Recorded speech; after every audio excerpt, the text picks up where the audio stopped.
Hey, how we doing? The intention of this video is to serve as a small review for your exam that you all have coming up. I will notify the class when your exam is coming up and the different materials that you all will have accessible to you in order to successfully complete the exam.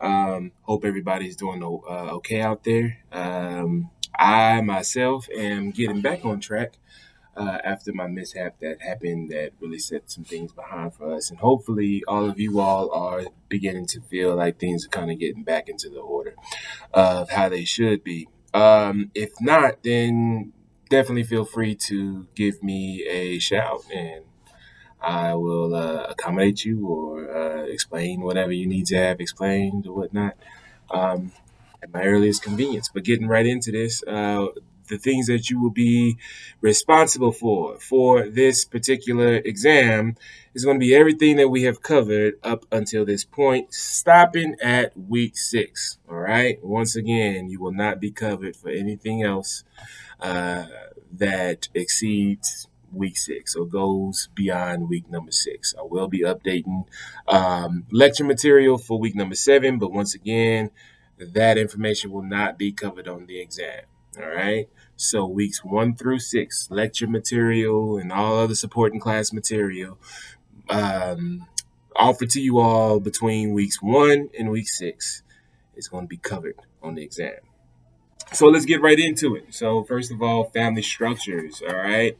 Um, Family structures is kind of like a general term that we use in sociology, and it kind of once again generically explains or speaks to the operations of the common family or the family, the normalized family within that particular society. Um, Even though we all come from different cultural backgrounds, all right, there are familial expectations that we call in sociology and in other disciplines homogenous kind of expectations. All right, so homogeneity basically means oneness. All right, so when we talk about homogeneity from a sociological perspective, we're basically speaking to behaviors that mimic or reflect some type of societal standard. All right. These behaviors can be found, throughout all households, institutions, well, not all, right, but throughout households, institutions, commonly, um, even religious aspects or religious institutions, et cetera, et cetera.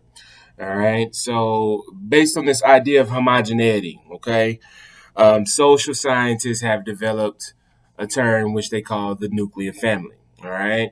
So once again, this is based on ideas of homogeneity. That doesn't mean that because your particular family falls out of the realms characteristically of what we call a nuclear family or sociologists call a nuclear family, it doesn't mean that you come from a dysfunctional family, right?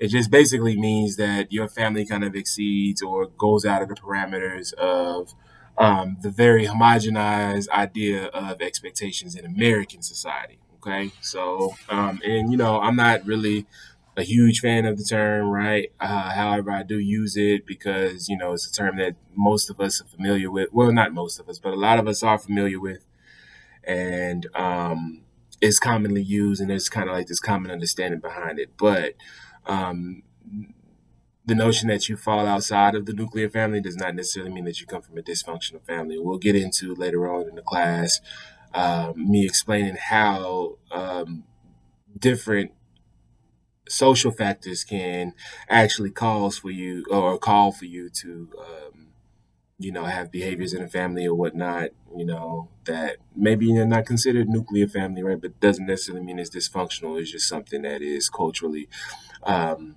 distinctive to you. All right. Anyway, so nuclear families are families consisting of only two parents and their offspring. That is what we call the nuclear family in sociology. Again, it does not notate that something's wrong with your family. It's just a type of family. So when I say it, doesn't mean something's wrong with your family, right? But the nuclear family is families consisting of two parents and a child. All right. Back in the day, it used to be parents would basically consist of mother and father, all right, and then their offspring, all right. But now that things have um, changed, and now that homosexual people can actually get married now as well. It could be father, father, mother, mother. Um, this is also regarded as the traditional family. Again, that's a term that I hate even more than like nuclear family, but the traditional family. All right, this is a traditional family. Tradition according to who? Okay, well, tradition according to the dominant culture in this society, which is or happens to be white Anglo-Saxon Protestantism, that you all have already read about if you have been following the lectures, or you will definitely hear more about it later on. All right, so from this concept of nuclear family, that's kind of like the main family, right? Or not the main. I'm sorry, but that's the first categorization of the family that we will be covering. Second one will be the single parent family. Single parent family is a family consisting of one parent and their offspring. All right, doesn't matter how many offspring, just consisting of one parent and their offspring. While divorced families are consistent of divorced parents who habitate or usually live separate from each other. All right, a divorced couple and their offspring. All right, so this is a type of family that um, has usually has some type of co-parenting involved. All right, so the distinctive difference between the divorced family and the single parent family is that the single parent family indicates that there is no absentee parent. Absentee parent means a parent not living in the home. All right. There is no absentee parent that is actually not. There's no absentee parent that's actually helping the custodial parent out with the daily and yearly and monthly, timeless duties of being a parent. So that's the main difference between the divorced family and a single parent family. Single parent family does not indicate some type of support from an absent parent, while the divorced families they have a situation usually where, or commonly where, one of the spouses does not live in the home, but they are supporting the family. You also have what is called the blended family. All right, these are families that are created through marriage and remarriage, right? Or not marriage and remarriage. Let's just say remarriage. The offspring from each one of these families actually come together, or the offspring from each one of these past relationships also come together, and they all live under the same household, all right, or under the same roof in the same household in the same what we call in sociology family unit. Family unit indicates the physical house as well as the more social aspects of how the individuals inside of that house operate on a day-to-day basis with one another. Okay, so when we say family unit, it entails all of that, but household is a part of the family unit, obviously. All right, so the blended family is kind of like the Brady Bunch folks, right? So those of you all who grew up in the 90s, 80s, 70s, definitely 70s, right? You know about the Brady Bunch. But basically, this is a situation where two individuals met each other. They were dating, male and a female. They were dating, and they both had actually quite large families from prior relationships or marriages. Once they decided to get married themselves, everybody lived under the same household. All right, so that is a blended family. Then you also have very important families of affinity. This is one of the ones that I really like to drive home to my students because families of affinity include um, you having familial ties or a deeper bond with people in your respective community, but they're not necessarily kin to you, right? But you have bonds of kinship, right? By what I mean by bonds of kinship, basically just means that you would do things that you probably would never do for someone who wasn't blood related to you and stuff like that, right? Also, families of affinity, these individuals that you do things for, right? Your children end up calling them uncle and aunt and stuff like that. Families of affinity are very important to me and very interesting to me because this is something that you don't necessarily see in rich families, right? But you do see it in working class or just kind of struggling families or whatnot. You always see these type of families of affinity in communities that are economically impacted, and I'm not talking about it in a good way, right? I'm talking about communities where resources are very limited and so on and so forth. So you may ask, why is this a characteristic of people who are not well to do? Well, this is a characteristic of people who are not well to do because it speaks to how they navigate through society. And actually, to navigate through any society, you're actually going to need help from other people, right? So we formulate these familial bonds with people and alliances pretty much that help us actually navigate very rough situations and things like that. So, you know, some of you all may can identify with this. Some of you all remember getting picked up by an aunt or an uncle. You know what I'm saying, from elementary school because your parents were busy that day or something like that. But it's just basically a tool of autonomy, actually, for the proletariat class, families of affinity, and is a very resourceful tool. But going back to you being picked up from elementary school from an uncle or not, and then finding out later, or maybe having the knowledge in that they weren't your real blood aunts or uncles or whatnot. That would be an example of a family of affinity.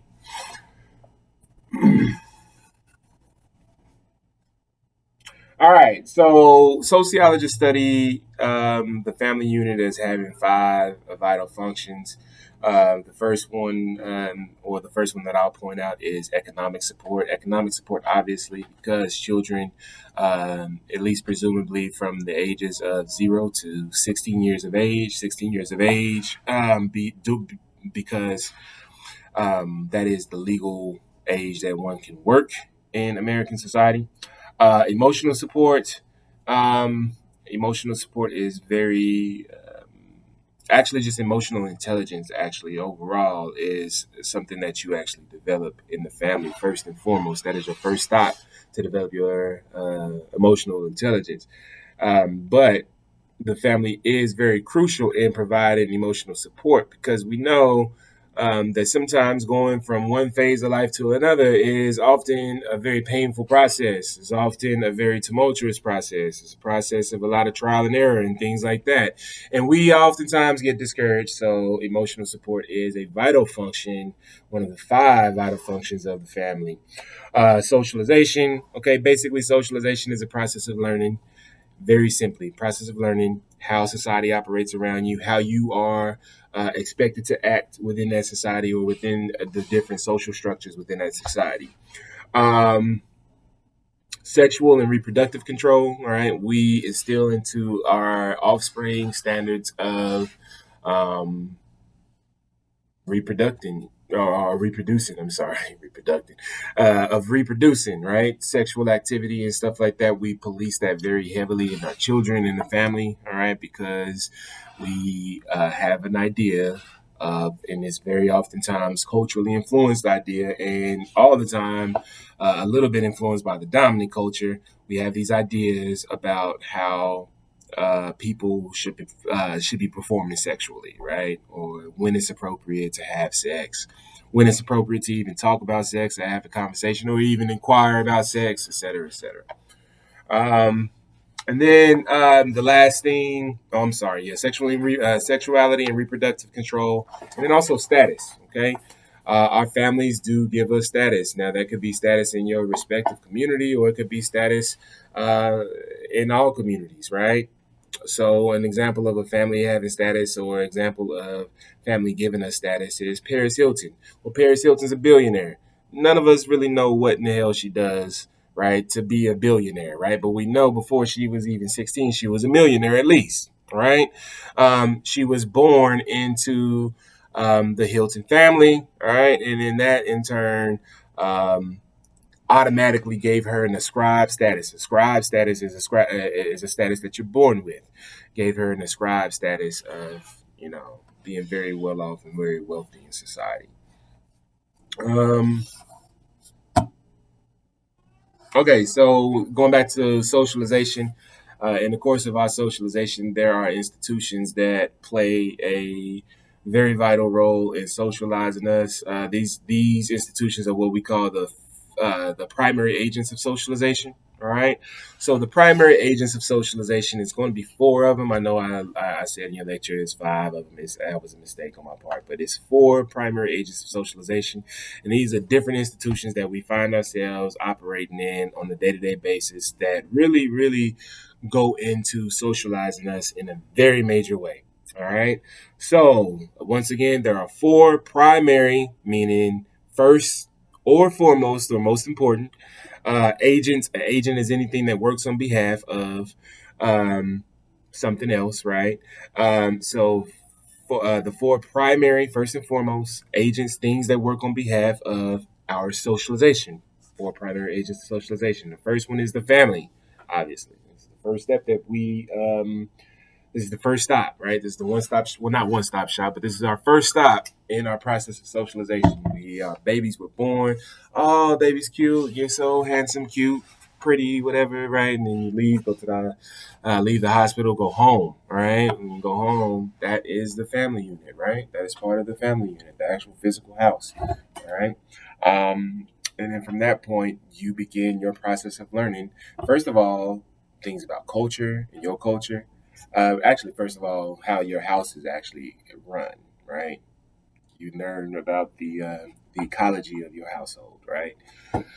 Then you learn about culture, right? You also learn how to prepare to, operate in institutions outside of the house. All of these different things you learn in the house. You learn about gender, learn about sexuality for a lot of us. Our first introduction into sex and sexuality was via the family.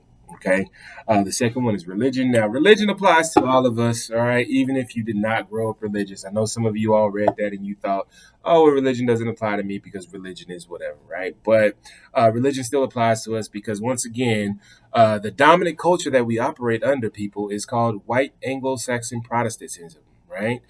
WASP, WASP. The P stands for Protestantism. Okay. Protestantism is a religious denomination. You cannot assume just because you and your family um, are in a state of rejection of religious ideas or whatnot, right, that you still are beyond the grasp of religious influence. Okay. Our morals, right?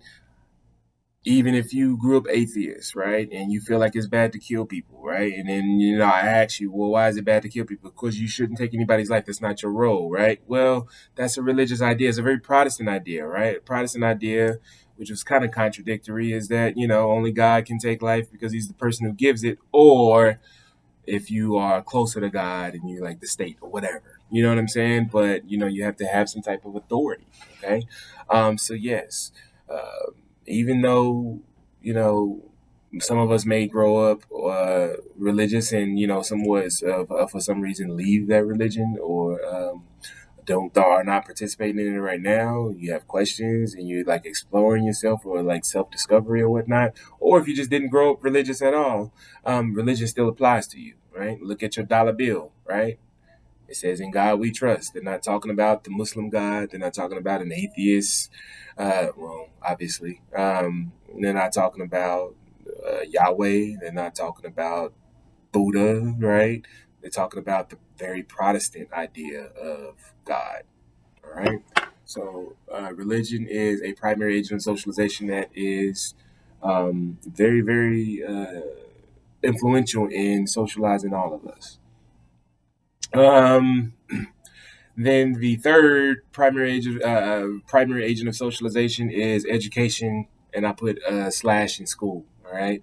So first of all, your book is going to teach you that peers is a primary agent of socialization. I personally do not teach that because I feel like peers is a part of school. All right. So the reason why I separate education into two different, or I make a distinction between education and school, is because there are two different types of socialization that are happening.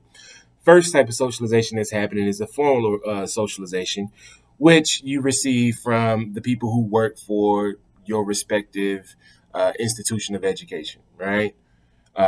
Teachers, principals,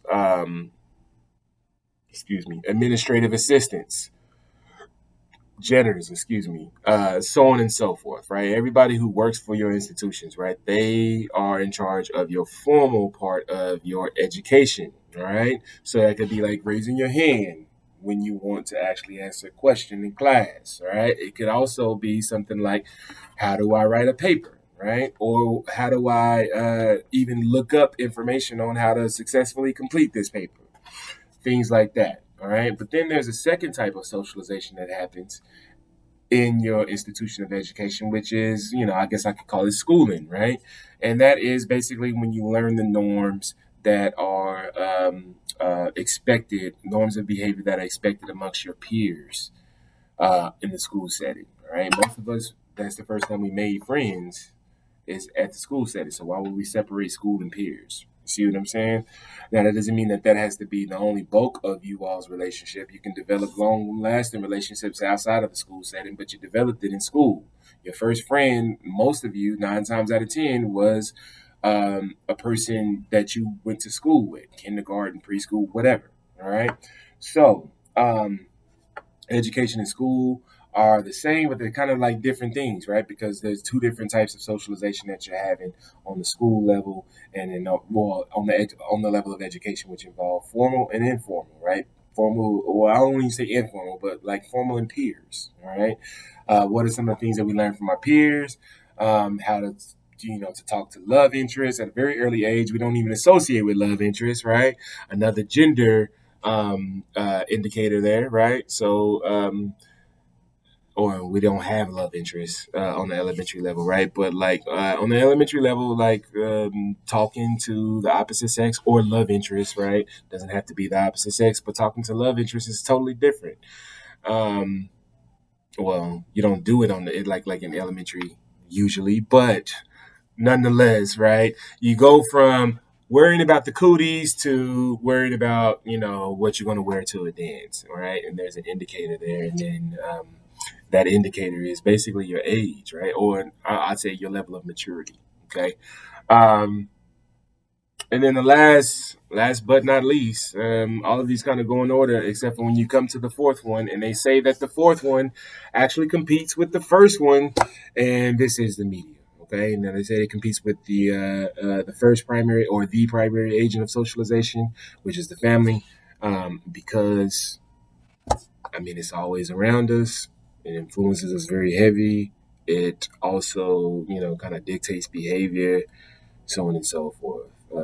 We are constantly being advertised to. We are constantly shaping our lives based on images that we have seen. Um, social media, television, et cetera, et cetera. Even our ideas about what beauty is, right?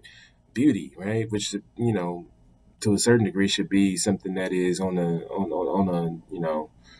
a personal basis, right? But we have these very idealized images of what beauty is and so on and so forth, even if you don't agree with it personally, right? They're out there, okay? So media is definitely a very, very strong agent of our socialization. And some sociologists, not me personally, but some sociologists argue that it's even stronger than the number one um, agent of socialization, the family.